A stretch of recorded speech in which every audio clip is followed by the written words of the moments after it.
Okay, so we left off with me talking about how my dad wanted to make sure that I knew that I was only supposed to worship him and my mom.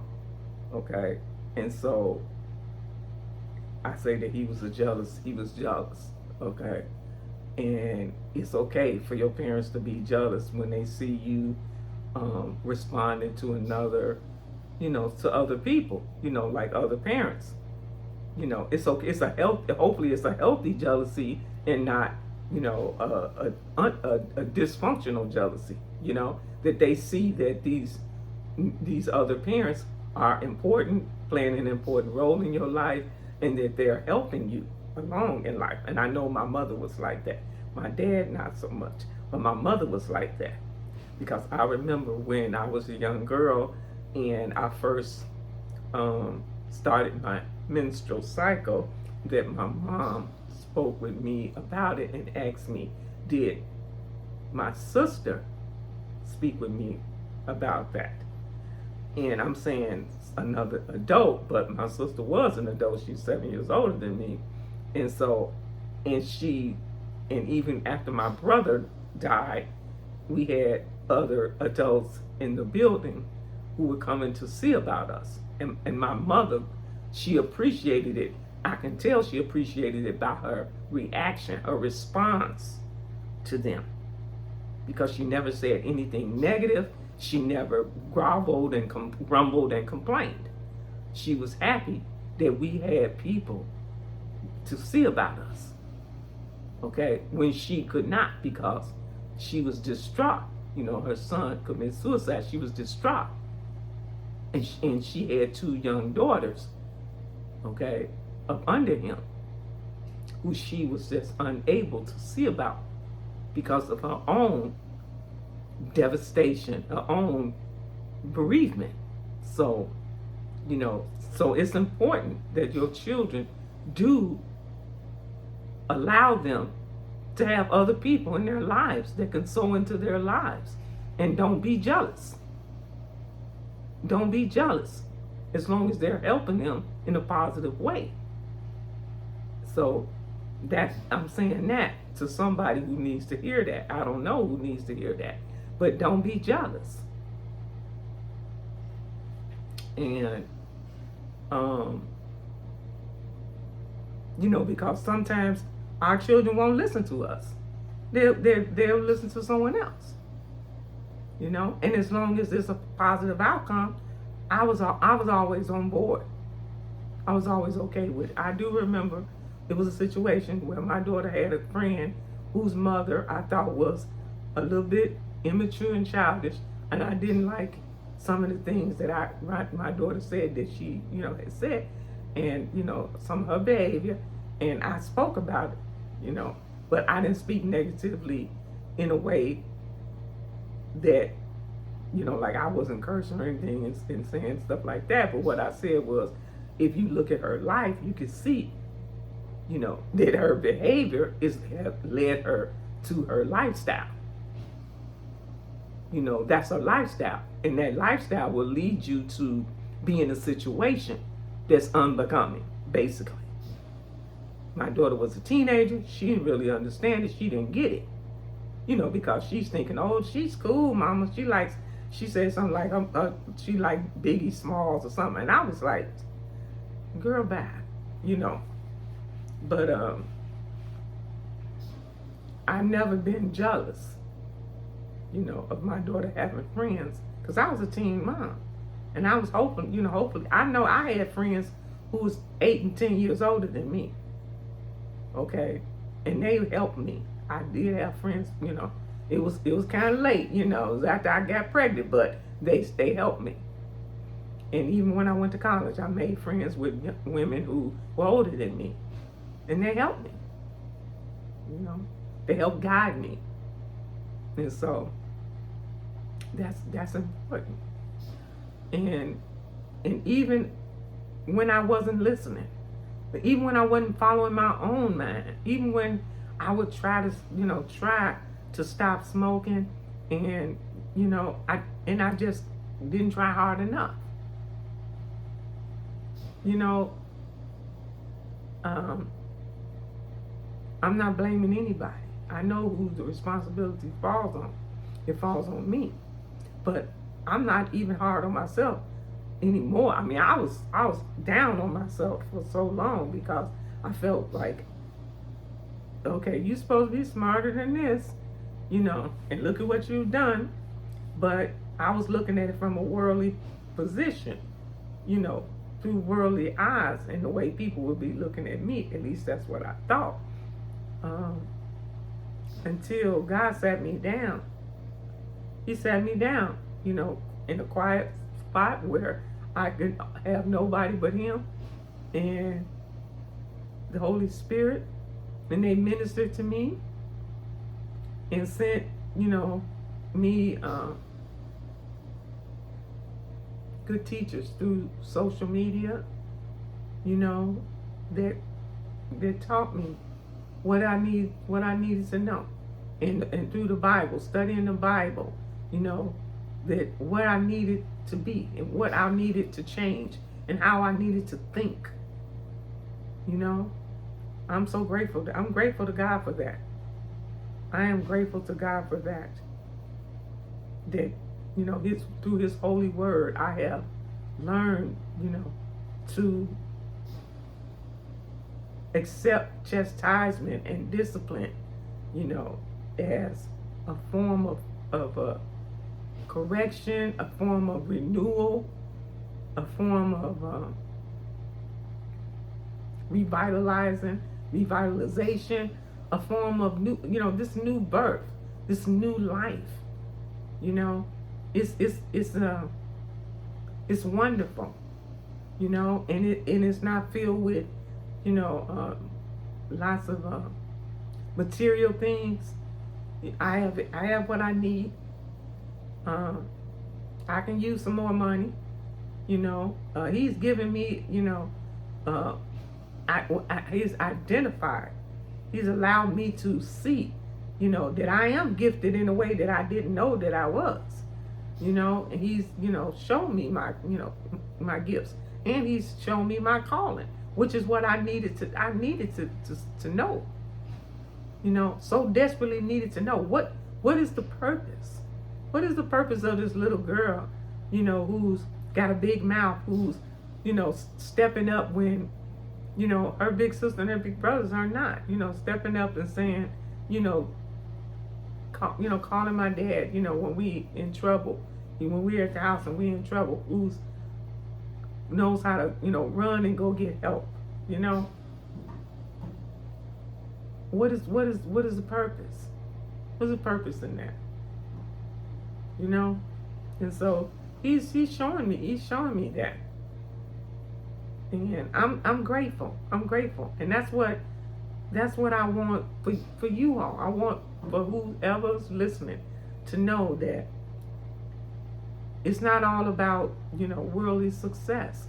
It's not all about what you have, in this life. It's about,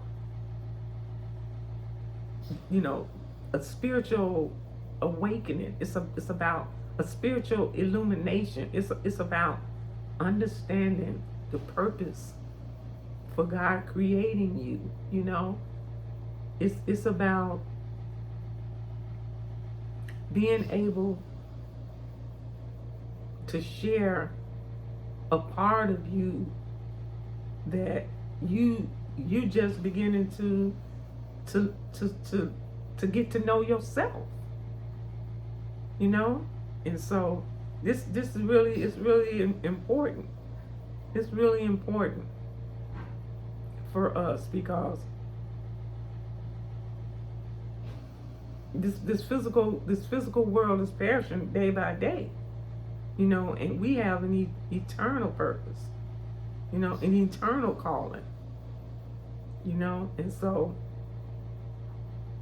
it's good. It's all good, and God wants us to know it. He wants us to be a part of it. He would not have us ignorant. He would not have us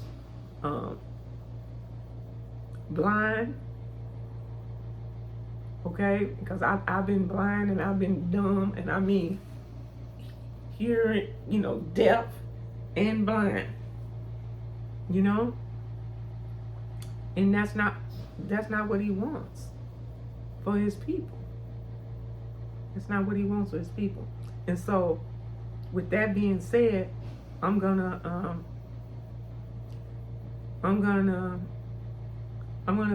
cut us off right now, because this is where we pick up. We're gonna pick it up right here next time, where we're gonna look at how not knowing who God is will lead us astray. We're gonna pick that up. Not knowing, growing up in a household where it's not just God. It's about understanding, what does it mean? What does it mean to have a worldview? What does it mean to understand who God is and what He wants for our lives? It's just not, how does knowing Jesus protect us, guide and lead us, and provide for us? How does that help us? Because without it, without the knowledge, we run toward danger. We run toward danger. It's like me, right? For years, I smoked and smoked and smoked. I was having difficulty walking. I would literally get out of my car and have to walk from my car to a client's house, and I would be or to wherever I was going, to my house, to the doctor's office, to the grocery store, wherever, and I would literally be having difficulty walking. And I would get to the store, have to catch my breath, or get where I'm going, have to catch my breath, and then I would go back to the car, and as soon as I got in the car, I would strike up. What is that about?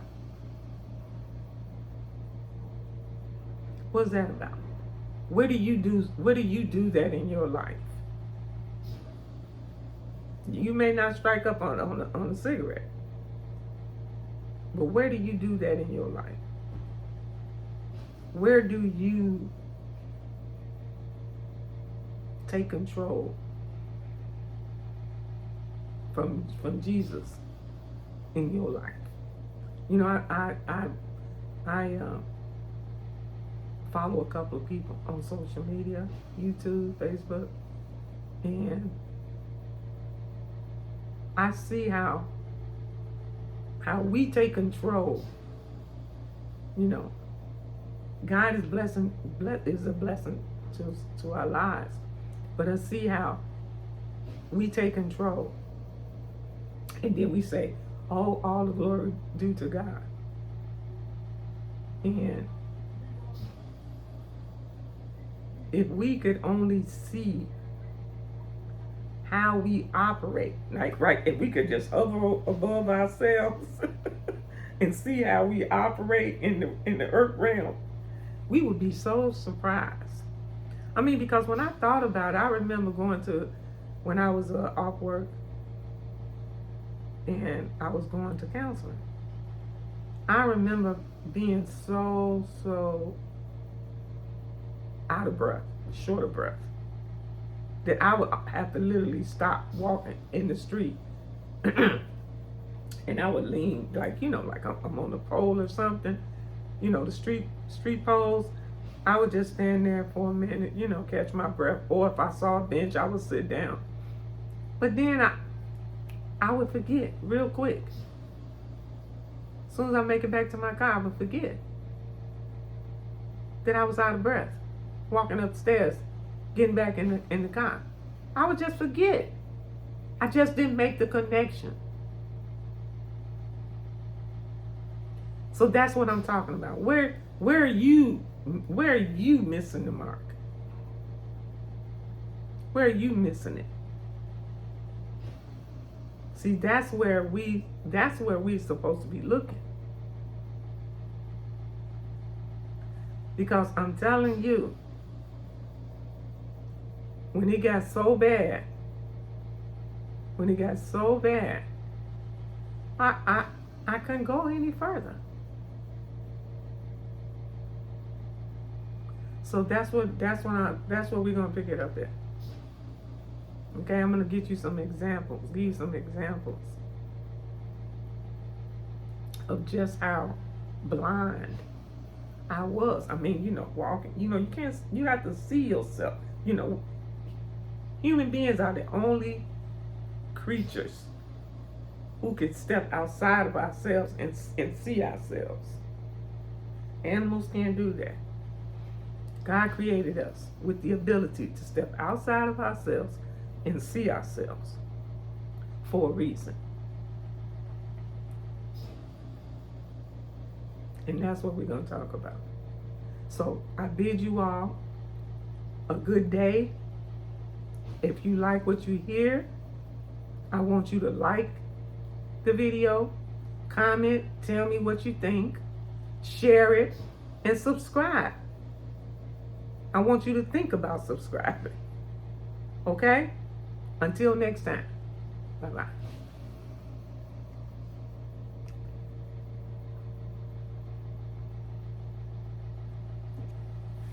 It won't click.